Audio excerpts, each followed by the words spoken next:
Hey everybody, welcome to my channel. Today we are going to be talking about grief.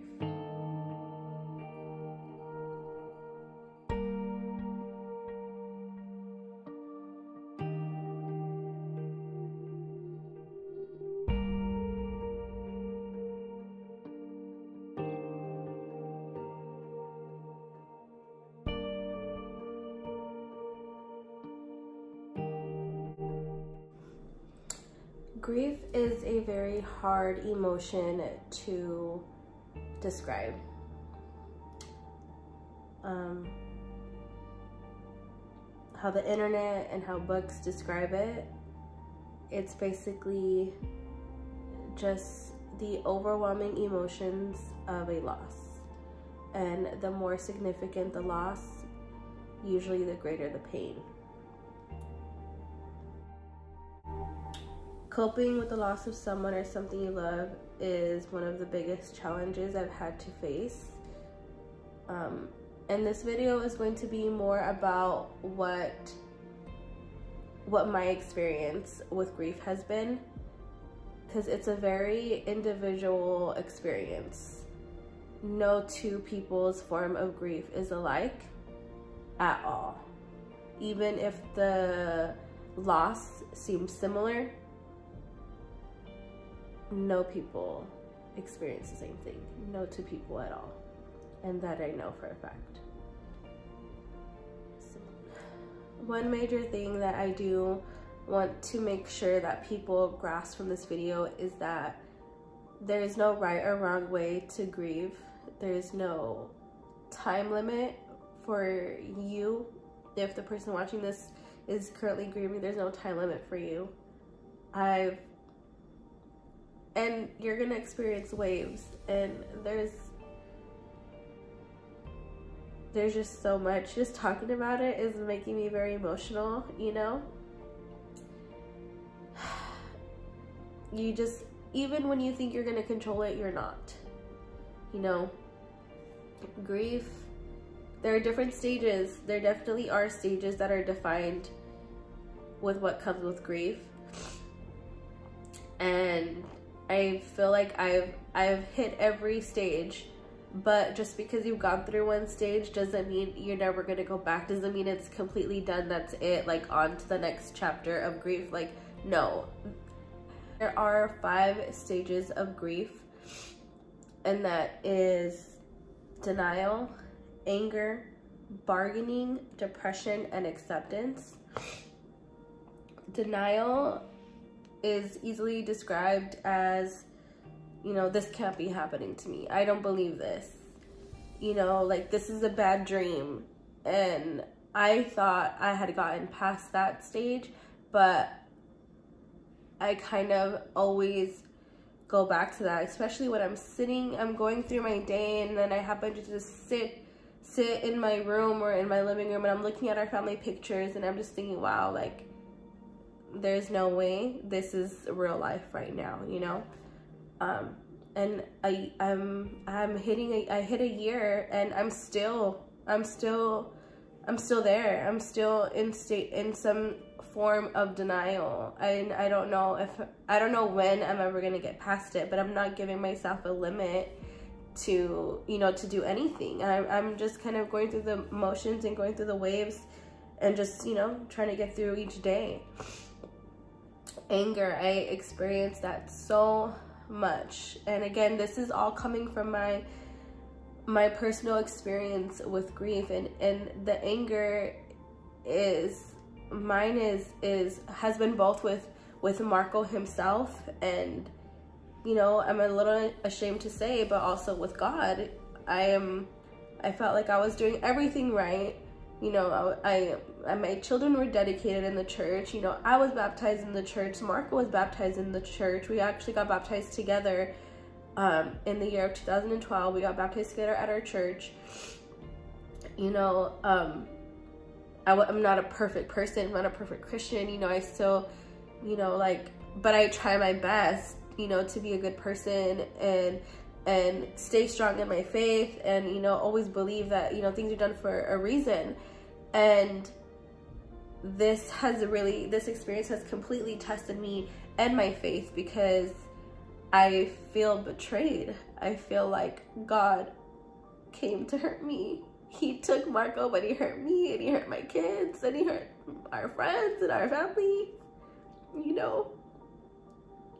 And that's the one thing that I have not been able to get past. And like I said, I'm a little ashamed because I had a lot of faith, and I know I'm being tested, and I know this is gonna be my testimony, but I just can't get past the fact that this was not supposed to happen.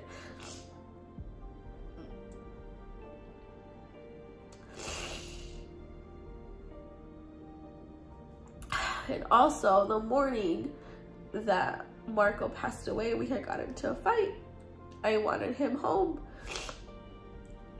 He shouldn't have been with his friends. He should have been home. And I just think if he would have just listened to me, he'd be here right now. My life would be completely different. I would not be talking to my freaking camera right now, recording this video. You know, I'd be at work and he'd be at work, or I'd be home and enjoying the kids, you know? Today is Friday. I would have been expecting him home from work because he worked out of town. And it's like, I literally toss all these stages back and forth constantly. Some days it's one thing, some days it's the next, sometimes it's all of it, you know? It just happens to depend on like what my mind is what state my mind is that day. You know, I try my best to keep it together because I don't want to let my kids down, you know. The more they have left, I have no choice but to be strong.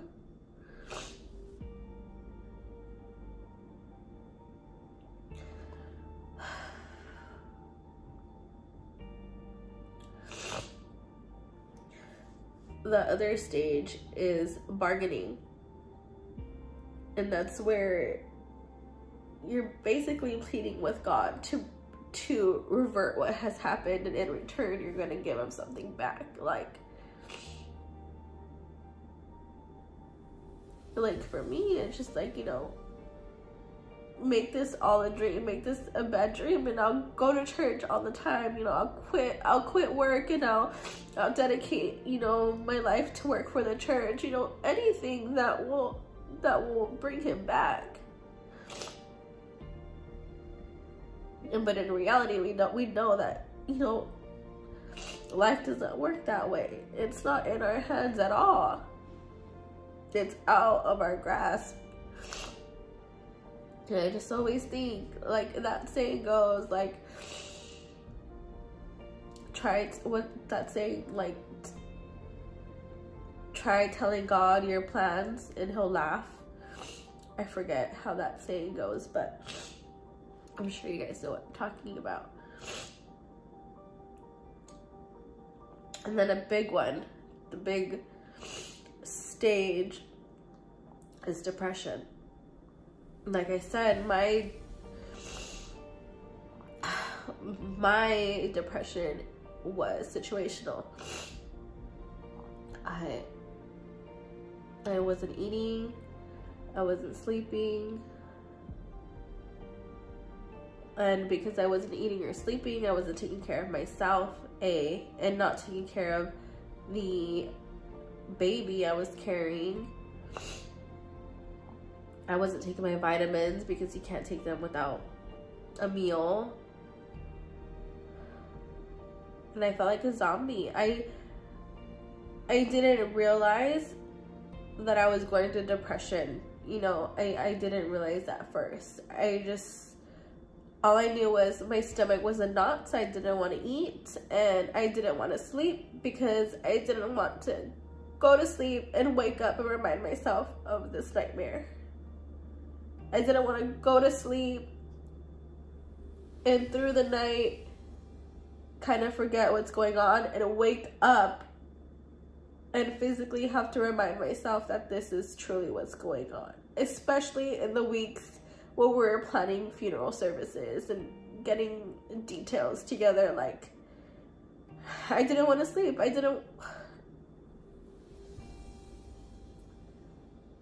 Because to relive that pain every morning when I woke up, I didn't want to do it. I thought if I could just stay up and go through it, it'd be easier.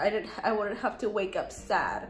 I don't know if you guys have ever, like, you know, have just been in a wave of just like sadness.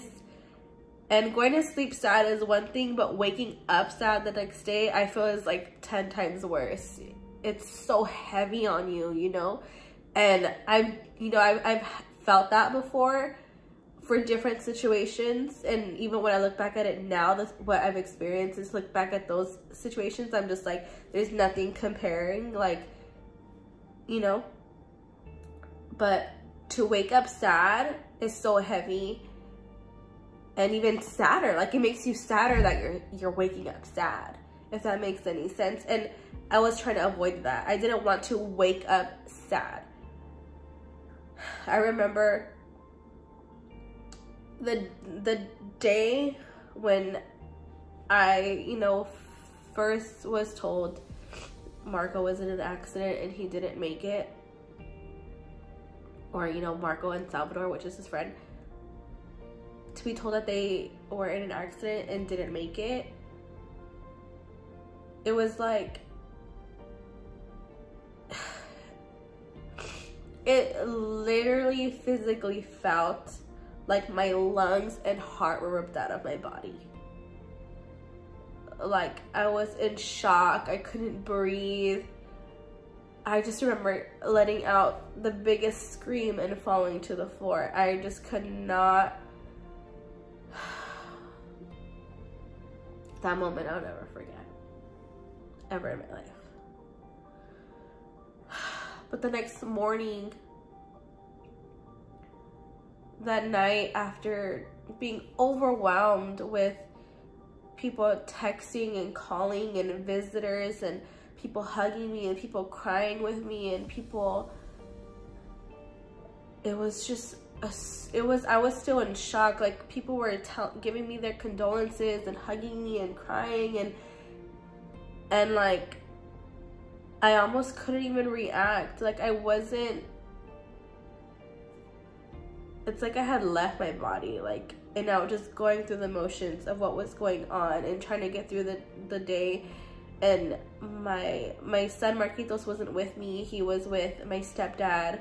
So all I could think about was like, I want to go home and hug my baby, you know? But we didn't want him around all of that. So when I finally made it to my mom's house and I held my baby, it was so overwhelming. My heart broke for him. My heart broke for him. My heart was already broken for me, and what was left, it broke for my son. You know, that's his dad. That's supposed to be the person he looks up to for the rest of his life, and the person that, you know, my dad wasn't around when I was growing up. He was very, very inconsistent. And when I just always remember, like, every birthday, every 4-leaf clover, every dandelion, like, I made a wish that I wish my dad was here. I wish my parents were back together. My life would be so much easier, better, you know? And I can only imagine, like, the things my son's gonna grow up wishing he had. Both of my boys, and, you know, that breaks my heart. Because this was out of our hands. This was out of mine, out of Marco's, out of my kids, you know? And it's not fair. But I remember waking up, not even waking up, but getting out of bed, because I just laid there with him. I remember getting up out of bed, and I was like, okay, I have to go to my mother-in-law's. I need to get Marquitos to school because we have to start doing planning, you know? I need to call the morgue and figure out when we can see Marco. Like, there were just so many things we had to do, and I was just like, I need to get up and get ready. and I broke down in the restroom, like being by myself and having a moment to breathe alone. Like I couldn't. I cried and I cried and I cried, and my mom came knocking on the restroom door. She's like, "Are you okay?" I'm like, "No, I'm not okay. I can't breathe." Oh my God, just thinking about it. And like, I feel like I'm in the moment right now.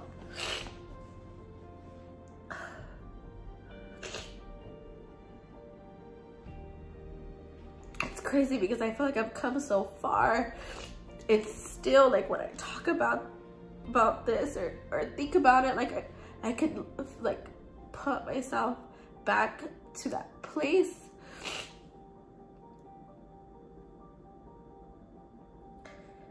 And it'll be the same for a lot of other people, you know. Like I said, if for any of you guys watching this, I'm sure you completely understand what this feels like, you know, like going through the motions. Like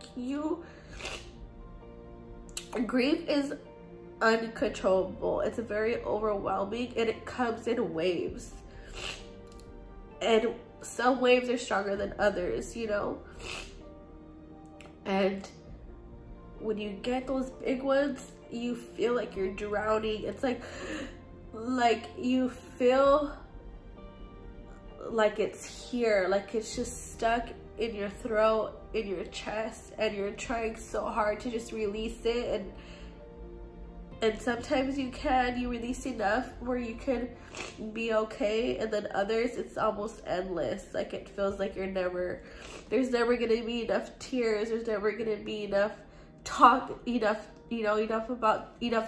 about it. It's just, and I'm trying to remember everyone's questions, of all the questions that were submitted to me a couple weeks ago about grief. And I feel like I'm hitting all the points, and I hope I am, because a lot of your questions were the same. You guys wanted to know, you know, how it felt going through it, like what things am I still currently feeling, you know, and how I'm getting through it. And honestly, everyone asked me, like, how have you been maintaining to be so strong? How are you still so positive? How are you still doing this? How are you still doing that? And honestly, when you have children, you have no other choice but to be strong. Like, no other choice. I need to hold it together. You know, my kids need me. You know, bills don't stop coming no matter what situation you're in, you know.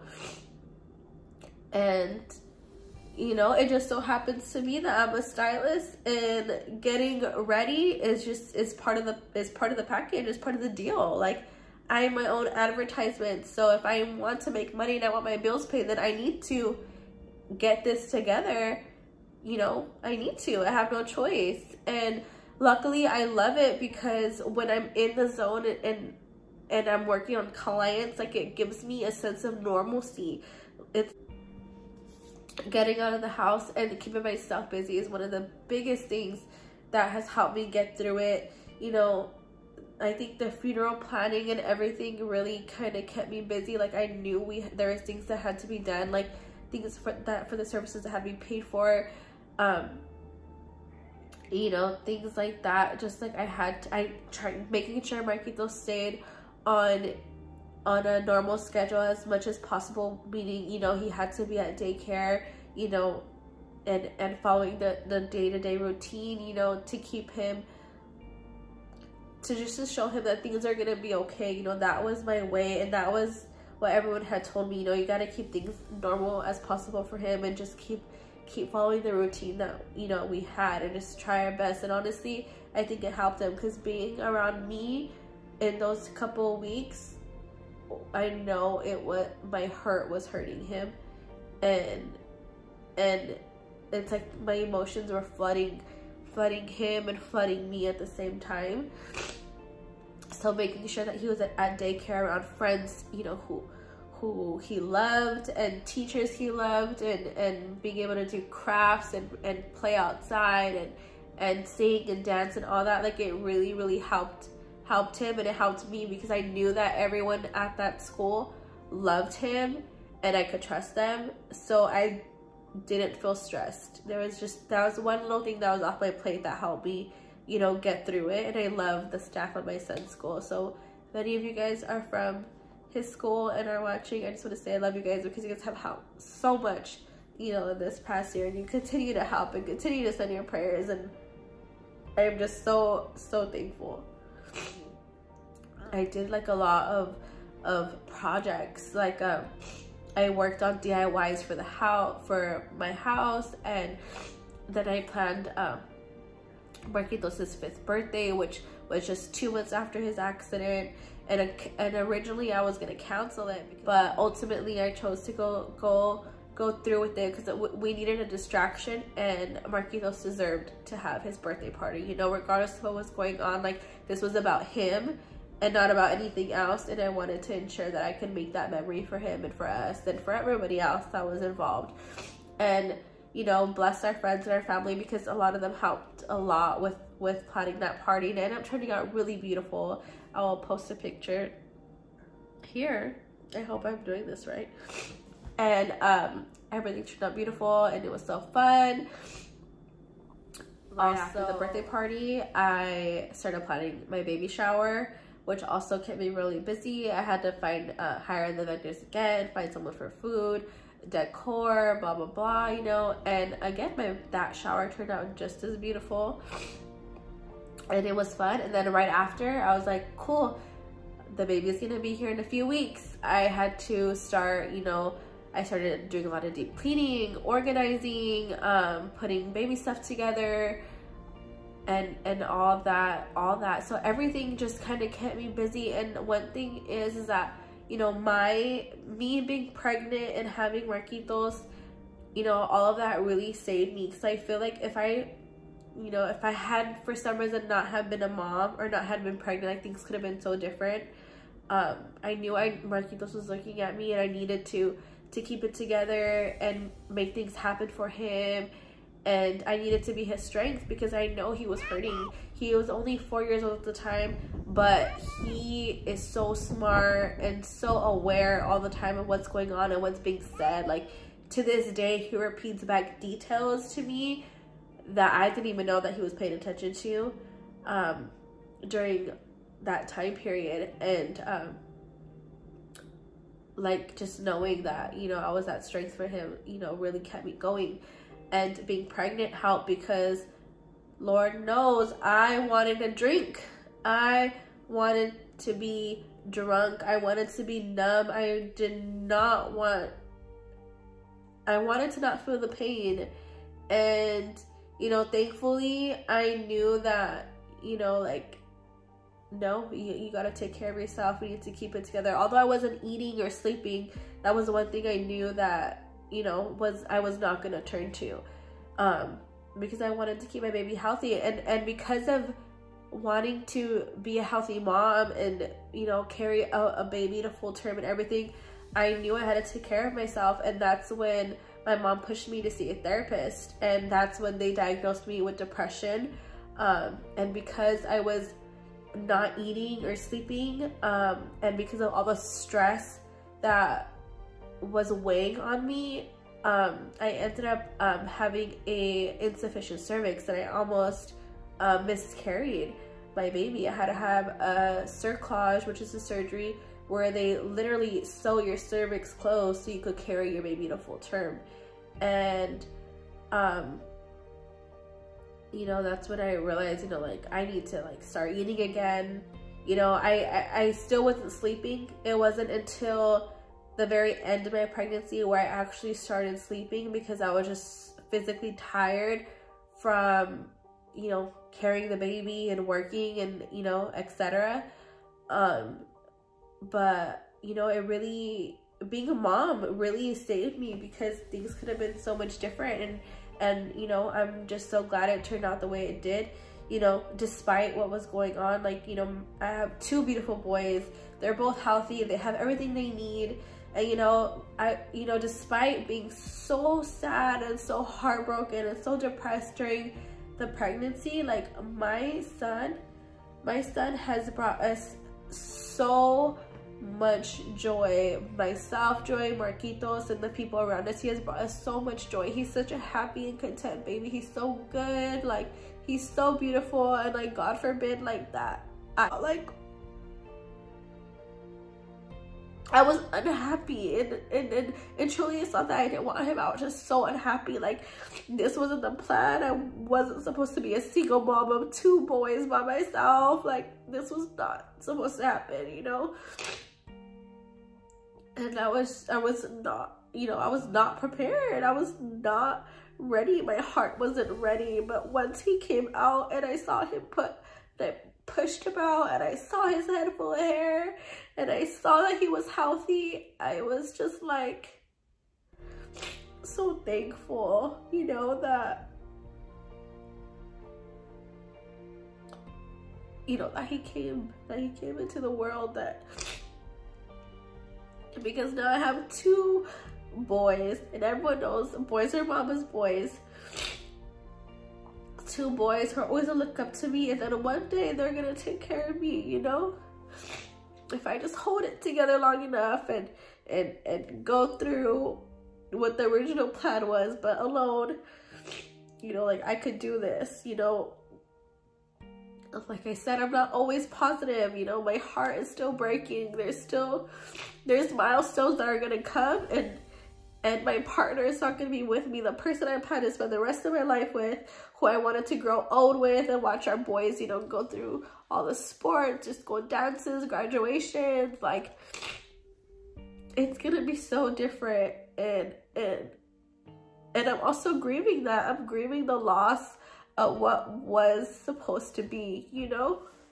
Just like, you know, it's so overwhelming, and although it's painful, you know, I'm getting through it. And I know for those of you watching who needed to hear any of this, like, you're gonna get through it too. You know, it's hard, but you have the strength. I didn't think that I would get this far, and I didn't think I had the strength until there was no other choice but to be strong.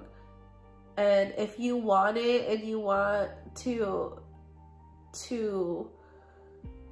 do anything, you know, you're gonna get through it. I have no other words to say but to let you know, like, I hope, and you guys have told me several times that I've been inspiration to you guys, and I just hope that you guys appreciate the realness and the rawness that I share with you guys, because it really isn't easy. Like, I don't have to be sitting right here in front of this camera crying my eyes out and like, trying to explain, you know, what I'm going through, but I know there's people out there who appreciate it and probably need it, you know, and at least, you know, for whenever I leave this world, like, I've made an impact to push someone, to help them see that even though it's not easy and it's painful, you adjust and you adapt to what's going on, and you get through it, you know? I'm sitting here and I'm proud of how far I came, but I'm not saying that it's easy. It's not. I am still having hard nights, hard mornings, hard drives home, like, but shit's getting done. I'm a good mom. Things are being provided, and you know, I want to go back to church. Like, I want to be praising my God for all that he has. And there's moments where I sit and lay back and I'm just like, out of everything that's gone wrong, look at what I'm still blessed with. And, you know, thank God I still have that in me, you know. And one day I'm gonna give back to my God and be there to thank him, you know, because that's where I want to be. I want to be happy. And I want all you guys to be happy, you know. I just want to be a good woman. I want to be a good mom. See, here I go crying again. And you know what? I'm probably not even going to edit this video much, because I just want you guys to see what this is. Let me just end this video saying I really hope you guys have a good year. If last year was bad and last year brought heartache, I hope this year is much better. And if your year was great last year, then I just hope it's greater this year. And You know, if you guys ever want to talk, I do reply to everyone as best as I can on Instagram. So if you want to DM me, please don't hesitate to share your stories or ask questions, because I will take the time to reply to you guys and respond. And I just want to say I love you. Thank you for your support, the constant support, the constant love, and the genuinity that you guys have shown. And that's it. I love you.